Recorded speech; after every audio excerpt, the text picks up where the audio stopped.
Nina bezulu edumeni ngahlomanga kwakhangela amankengane indaba ze1 KZN TV nifundela uphilano kaCebekhulu sanibonani. Nazo ke izona ndaba ehamba phambili namuhla. Liphinde lahlehla elikaMsholozi. Ukhetho lokuchibiyela kwaZulu Natal kanti kwethulwe eNtsangu eMpangeni. Sanemukelene nabedlovena amandla kwindaba zethu ze1 KZN TV. Lihlehlela unyaka ozayo icala elibhekene nomengameli weqembu lomkhonto wesizwe phathu Jacob Zuma lokuthengwa kwezikhali kuleli arms deal lapho esola khona ke nenkampani yase France Thales Group. Namuhla leli cala belihlezi ke enkantolo ephakeme eMgungundlovu lapho ijaji uNkosinathi Chile ekhiphe khona ke izathu zakhe zokuchitha isicelo sikaZuma sokufuna kususa umshushisi kuleli cala advocate uBilly Downer. Okhulumela abashushisi kuleli umthunzi Mhaga uthi akusekho kusha kuZuma ngakusho kulesi sicelo sesichithwe ke izinkantolo eziningi okubalwa ke naleyo kwedluliselwa kwamacala phecelezi ngolasemzini iSupreme Court of Appeal. Ijaji lenkantolo ephakeme eMgungundlovu uNkosinathi Chile kungiyena owengamele icala elibhekene nowaphe engumengameli wezokuleli nosengumengameli weqembu lomkhonto wesizwe uJacob Zuma usithulile namuhla izathu zokuchitha isicelo sikaZuma kanti umhlaziyi wezomthetho ulwazi Gwacela uyanaba. Namhlanje besizolalela izathu from ijaji esichazela kabanzi ukuthi kungani wa dismissa i-application efakwe yilabo abamele former president uZuma ukuthi lowo oshushisa noma ngomshushisi we-state kule case remove noma recuse. Ijaji ke lidalule izathu ezine ezabekwa abameli baka president Zuma kwi-application yabo. Ijaji laselichaza ukuthi lezo izathu lezo ezafakwa noma lezo icelo lezo zicelo ezazifakiwe kwi-application ziyicelo ezaseyiphikisiwe inkantolo noma inkantolo ephezulu ebizwa ngeSupreme Court of Appeals. Now ijaji libese liyachaza ukuthi ukugxila noma ukurelaya kwisicelo sokuthi umshushisi remove kule case kurelaywa kwizathu noma kuyicelo eseziphikisiwe ngaphambilini noma amacala asephikisiwe ngaphambilini. Lokho kubonakala sengathi noma ijaji labona sengathi nalo ngeke lize likwazi ukufinyelela esinqumeni sokuthi ngempela isicelo salo wabengumengameli wase South Africa President Zuma ukuthi umshushisi remove kule case siphumelele ngoba isicelo ababesifakile sasi-premised upon ama-cases noma icelo ezaseziphikisiwe yinkantolo eyiphakeme. Libese liyaqhubeka ijaji ujaji uChile wasethi ngokubona kwakhe uyavumelana nenkantolo ephakeme yokudluliselwa amacala ukuthi ngokwebonakala kwenzeka kwezinto it appears to be abuse of process. Okhulumela abashushisi kuleli umthunzi Mhaga uthi uZuma akafundi liqulwe leli cala. Noko kudala siquqa apha siquqele ityala. Bekumele ba ngoku seliqosheliswa. Yonke lento uMr Zuma ayithethayo okanye izizathu asibekileyo kuba efuna ubhena kwesisigqibo sikaJaji Chile sasigqityiwe inkundla ephakamileyo yomgaqo siseko na inkundla yezibheno eBloemfontein. Now wonke umuntu ke ngokufuna ukwazi uba yintoni kanye le yenza uba sibe elityala asilixoxe. Ndifuna ukuthi ke inoba abanamdla okanye akanamdla uMr Zuma ukuba elityala libe liyaxoxa. Leli cala lihlehliselwe unyaka ozayo ezindabeni ze1 KZN TV nguAyanda Dube senkantolo ephakeme eMgungundlovu. Lubonakala kunokuthula ukhetho lokuchibiyela olubanjwe kwesifunda saSogwini oluseningizimu nesifundazwe kwaZulu Natal. Kulesi sifunda bekubanjwe ke ukhetho lokuchibiyela komasipala ababili okubala umasipala eRenkonyeni kanye nomasipala waseMdoni. Kanti amaqembu ezepolitiki adlana imlala kulolu ukhetho lokuchibiyela kulabo masipala okubalwa kwiqembu ANC, MK Party, iDA kanye neIFP. Kuqhamuzinzo kanye nokuthula ngesikhathi kuqhubeka ukhetho lokuchibiyela ngaphansi kwesifunda ugu.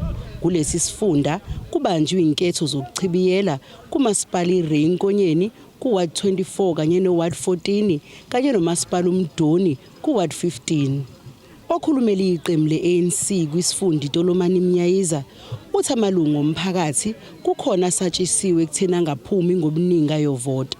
Uthi yize kunjalo kodwa baphumile abantu bayovota ngobuningi babo kanti banokuzithemba ukuthi iqembu le-ANC lizokwenza kahle kakhulu kulolu khetho lokuchibiyela.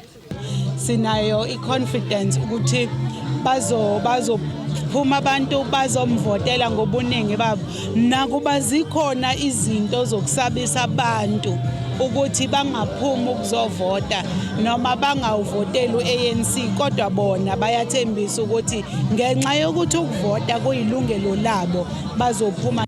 Ongumgqugquzeli kwi-MK Party kwi-Lower South Coast uthi banokuzithemba ukuthi bazokwenza kahle kakhulu kulezi inketho zokuchibiyela kanti akuvezile ukuthi iqembu le-ANC kanye ne-IFP sekufana nokuthi yinto eyodwa ngakho abantu bazophephela kwiqembu le-MK ukuletha uguquko emphakathini.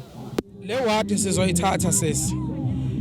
Ngicabanga ukuthi isizathu esikhulu esenza ngisho njalo ukuthi abantu abasawufuna u-ANC bakhombisile ngomhla ka-29 kuMeyi ukuthi abasayifuni into nje ethi ANC ngezathu zokuthi bangamaqola bayicabangela bona ababacabangela inhlobo abanye abantu. Komasipala baqasha ngendlela zetiye kumanje basivalela amanzi endaweni zonke ngoba befuna ukuthi baphakamise amamafia amavaterikani kuwo wonke amadolobha akhele iKwaZulu Natal. So okubi kakhulu kosekufike kwenzeka ukuthi ne-IFP abantu ade becabanga ukuthi uma ngabe bengayivoteli ANC baye bavotele yona.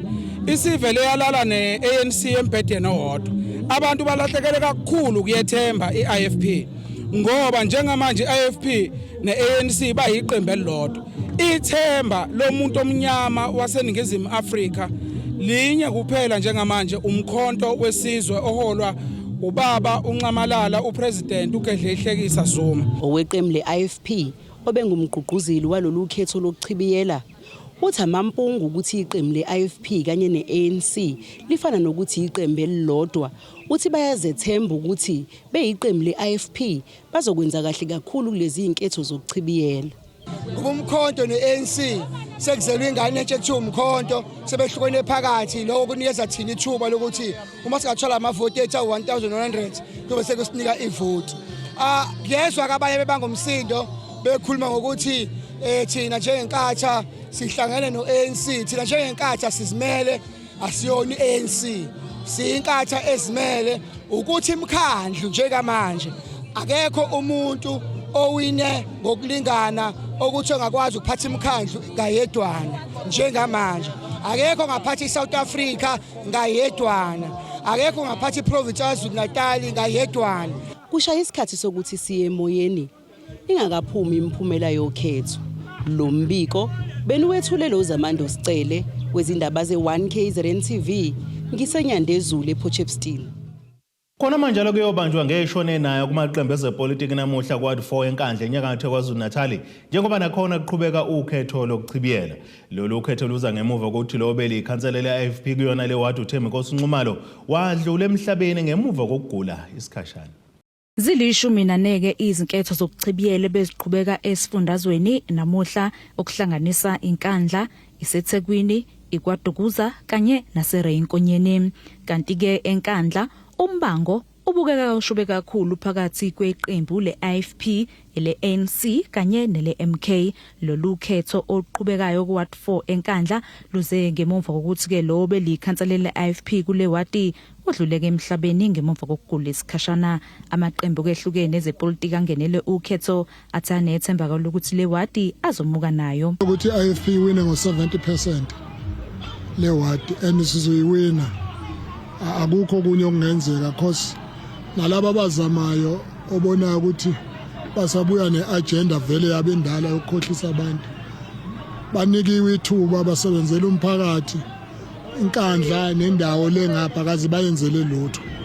So njengamanje akukho kusha abangenza nakho ngaphandle ukuthi nje abemukele ukuthi inkatha isazophinda iphathe le ward. Inhloso yethu kuba khona ukuzocontesta la kuPrepare 2026 ukuthi lama vote esiwathola manje senzela ukukhandela kuona siya ku2026 icandidate lethu esilifakile ubaba uVivian okuyena opopula yena ngokuthi uphinda abe usihlalo wesikebhe kule ward uyaziwa kakhulu nobukhosi yasebenzisana nabo. Yena ngokwakhe angasilethela amavoti ke yena, but thina i-campaign yethu azange sibe naye strong campaign ngoba ngokwe-structure sikho strong. The ground is fertile for us and there is a high possibility ukuthi siyi-charge already. Ama-numbers ethu, they are talking. So kuyithembiso already we have started to deliver as candidate wethu under Inkandla has already delivered sikhanda ama-bridge awu-4 without no funding, zero budget. We fundraised it, we did ama-bridge awu-4 saqhuma ugesi one of the crashes. So already we have started with i-service delivery. Ikhomishana yokhetho ezimele IEC ngaphansi kwesifunda King Cetshwayo ithi lolu khetho luhambe kahle alibanga nazihibe njengoba zonke izikhungo bekuvotelwa kuzo zivule ngesikhathi. By-election yala Inkandla kuhamba kahle kakhulu. Zonke izikhungo esinazo ezu-5 zivulile kahle ngesikhathi. We have abantu bayafika siyababona kuhamba kahle konke nje azikho inkinga ezibikwayo.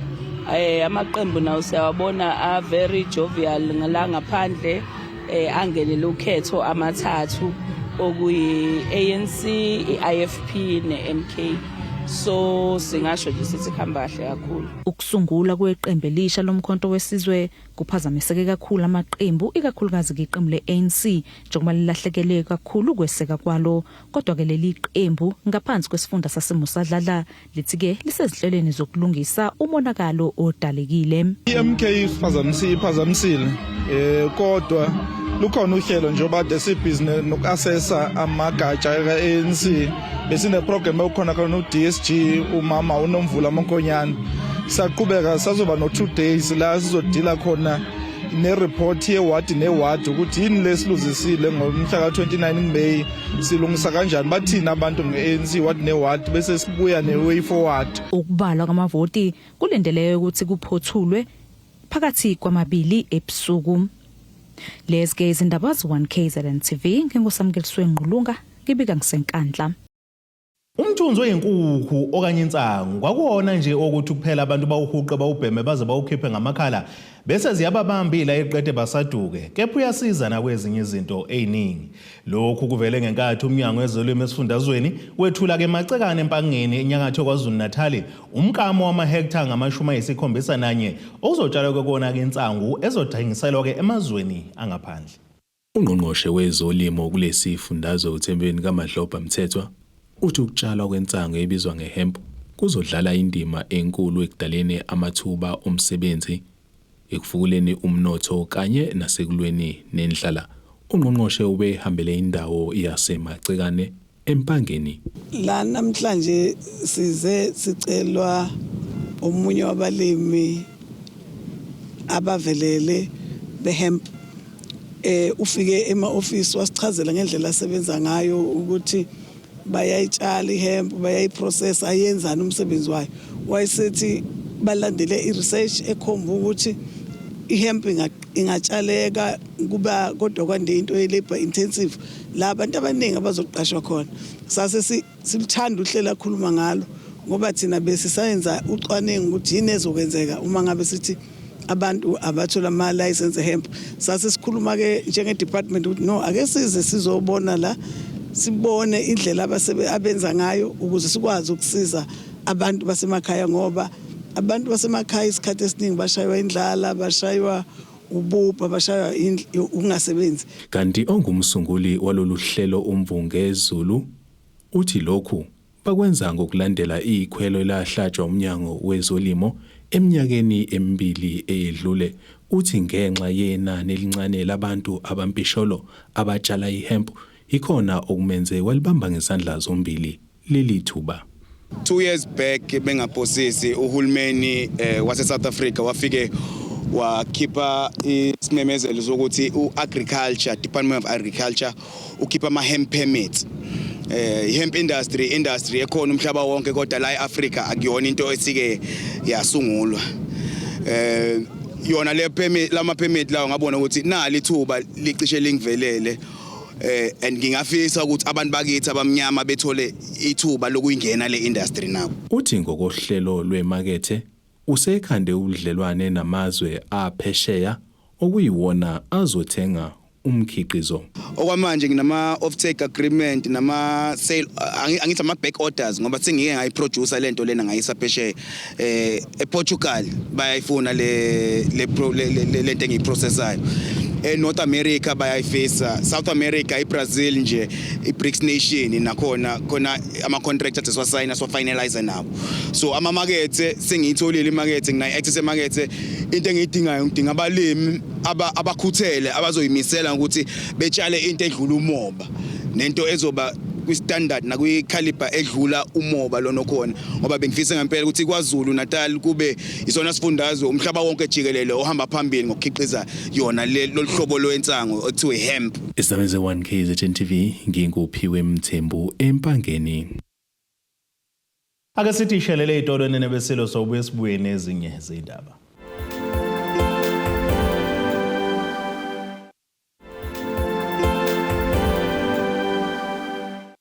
Asibonge siphinde sinamukele futhi kwindaba zethu ze1K ZNTV nazo kwizona ehamba phambili namuhla. Liphinde lahlehla elikaMsholozi ukhetho lokuchibiyela kwaZulu Natal kanti kwethulwe eNtsangu empangeni. Umasipala weTheko kwaZulu Natal wethulwe ngokusemthethweni inyanga ezokuvakasha okuhloswe ngawo ukwenza namalungiselelo okwamula kuyivakasha eqhamuka kuzona zonke indawo ezikhona kuleli kuzoncebeleka. Lo mcimbi ububanjwe eCoastal Beach eMgababa. Inyanga uSeptember ukumandulo iyona nyanga la khona kusuke kwethula kuzovakasha njengoba kusuke kuyisikhathi sasenkosahlobo kuphinde futhi kube inyanga la esekukhunjulwa khona izinto ezazenzeka endulo namhlanje lo masipala wethulwa ngokusemthethweni inyanga yezokuvakasha la khona ibichaza khona ngabanzi ngeinhlelo zawo zokwamukela izivakashi ukuzoncebeleka kulona leli dolobha okubuye kusize kakhulu ekutheni kukhuphuka nomnotho. Well angisho nje ukuthi izivakashi sezingeza eThekwini iTheku elaziwa iTheku lodumo elaziwa ngobuhle elaziwa ngama beach alo nendawo ezinhle zokudla zokulala and impela kusike saba nenkinga lento ekuthiwa iEcole ema beach ethu kodwa ahlalanga phansi sisebenze nomngeni nothukela ukuzama ukulungisa lolu daba okwenze savumelana ngokuthi and lezi lama waste water treatment plants siwathathe awu10 ekuwona abhekelele u90% kwendle yalapha eThekwini siwanikeze umngeni sibambisane nawo ukuthi siwalungise. Angireport nje ukuthi awu7 nawo aselungisiwe and njengamanje babhizi balungisa awu3 abo enginethemba lokuthi and izothi phela inyanga sibe sireporta udaba lokuthi wonke ama waste water and treatment plants aselungisiwe. Osomabhizinisi bendawo zokuncebeleka ezokuvakasha kanjalo nalabo basuke benza ezamaciko isona sikhathi laba basuke bekwazi khona ukuqhuba imisebenzi yabo njengoba nemicimbi sike ithethisa ezinye zeindawo ezikhona eThekwini zingezinye ziba nemicimbi kanti namhlanje sikwazile nokuthola ithuba lokukhuluma nomnini wosomabhizinisi onendawo yokulala khona la endaweni yaseMgababa into ayivezile ukuthi baba nazo izinto ezahlukene ezizinselelo ikakhulukazi okugesi namanzi. Siphezulu kwelisu lokuthi sikwazi ukuthi ama-guest wethu angabambezeleki, ama-guest wethu angafili ngenye indlela ukuthi hawu akugesi, sifuna ukufaka amasola and then amanzi sinamathangi awu2 sifuna ukufaka i-pumping system ukuthi akwazi ukuthi afilterishe emarumini. Umeya khoma nabezindaba uthe zokuphepha nabo zikhona inhloleni ekutheni ivakashi ingasizwa zinovalo uma zikulona leli dolobha. Abahosisi izindaba ze1K ZNTV uChannel 261 iseMgababa eThekwini. Kusingatsha isidlo sasekuseni ngenhloso yokukhuza ihlava sokubula kosopolitiki endaweni yaseMtubatuba enyakatho yesifundazwe kwaZulu Natal. Osomabhizinisi osopolitiki bamaqembu ahlukene bebeyingxenye yalomcimbi ukuzogqugquzela ukuzwana kanye nobumbano. Isifundazwe kwaZulu Natal sibhekene nesihlava esibi sokubulawa kosopolitiki.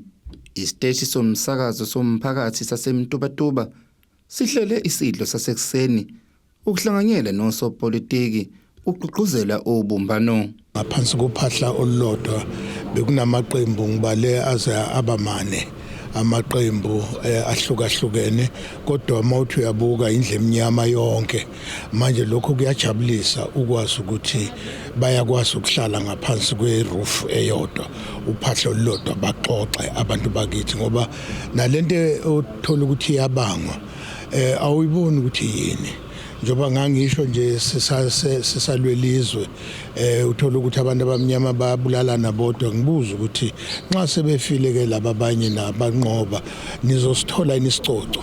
Osopolitiki bamaqembu ahlukene nabo bebeyingcenye lesidlo nabo basho ngazwilinye loqhuqhuzela ubumbano. Umoya omubi okhona emhlabeni emakhanseleni ukwazi ukuthi uphele.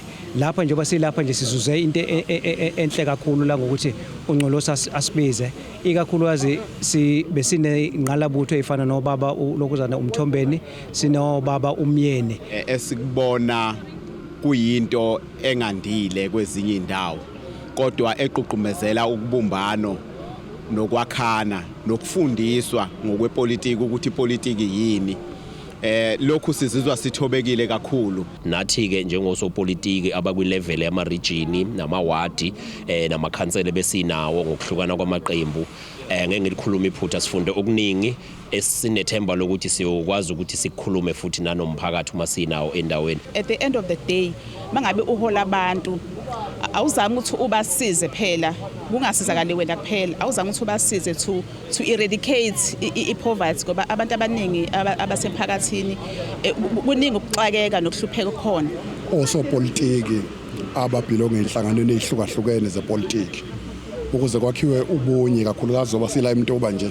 Esikufunde namhlanje sifundile ukuthi noma kuthusa uphezulu kangakanani kodwa uzungabakhohlwa abantu okuyibona onyuke ngabo. Umphathi walesi siteshi somsakazo somphakathi esemtubatuba uBonginkosi Bhengu uthemba kwesigameko ezibonakale endaweni yasemtubatuba ubone kufanele ukuthi babe nalesidlo.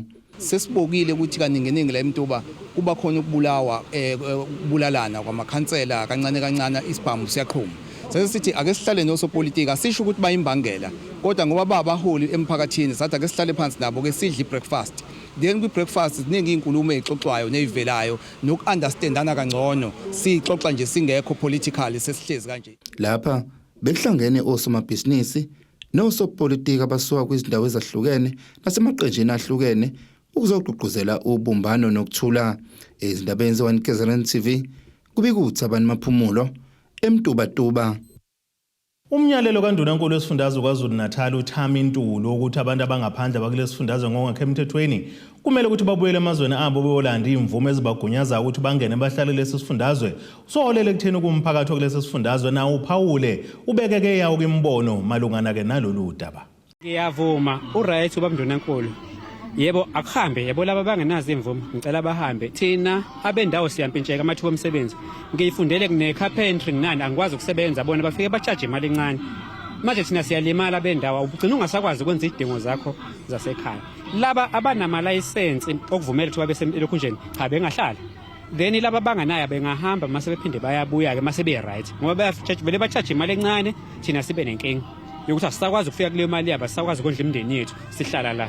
Abantu bokufika mina fe bengiphathe kahle bebengenayo imvumo beze nentuthuko lakithi bezosibonisa okuhle nje ukuthi bebezosibonisa ukuthi kuphilwa kanjani ngaphandle komsebenzi beyisebenza basithengisela izinto sajabule sibhadara kancane namanje siyasogola ukuthi bahambeleni mina bangiphathe kahle kabi bengaba nathuba la benginezindlu ziningi lapha ekhaya izindlu baqasha bangibhadala kahle kakhulu bangiphathe kahle kakhulu ngokwemsebenzi bezositshengisa fanele kube i-challenge yethu thina abantu ukuthi ngempela fanele thina sikopishe kubo ukuthi kusetshenzwa kanjani ngoba amafeme sizowalinda sowalindaphi. Kunesiphakamiso esivelile ukuthi kufanele babuyele emakhaya babuye ngendlela eqondile kuyini ngoba siyababona betholakala emacaleni and mabetholakala emacaleni abakwazi ukugwebeka ngoba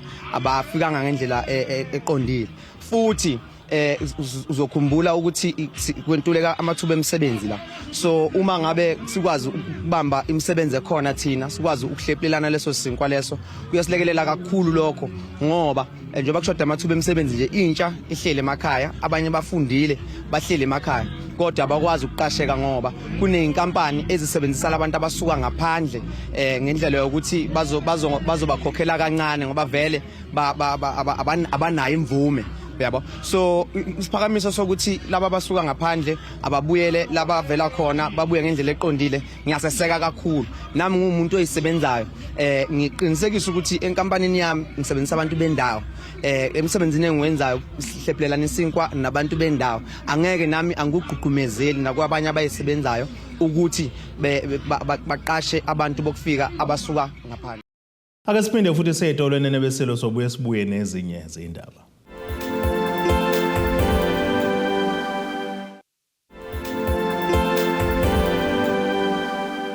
Asibonge siphinde sinamukele futhi kwindaba zethu ze1KZN TV. Nazo kwezona ehamba phambili namuhla. Liphinde lahlehla elikaMsholozi. Ukhetho lokuchibiyela kwaZulu Natal kanti kwethulwe eNtsangu eMpangeni. Ake sibheke engosini yezomnotho.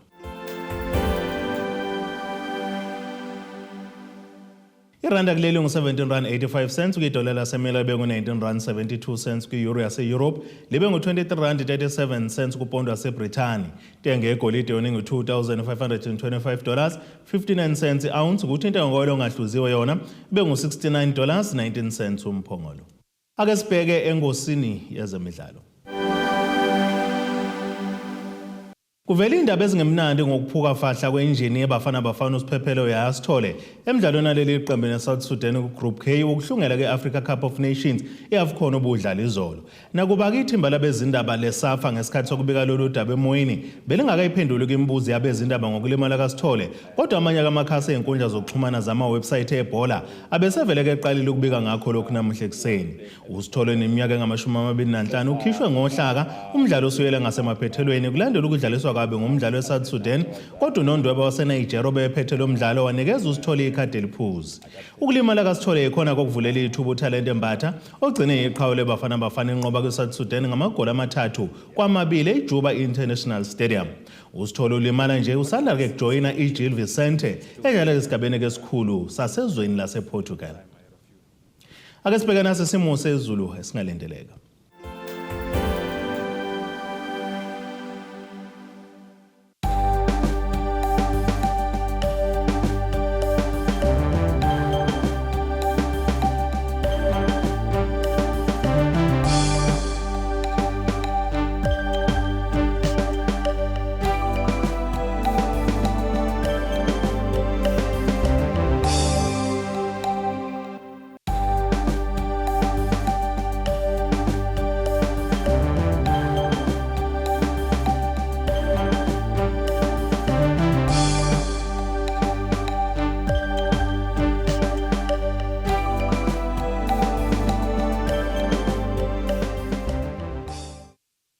Nina bomlilo othatha ushubuhanguhangu washisa ikhotha zasedlebe kwakoshayise mabedlane siyaguqala. Abethuli bethu bezindaba baxhaswe iTulis Bayview Bridal. Ungabashayela kulezi zinombolo ezivelile.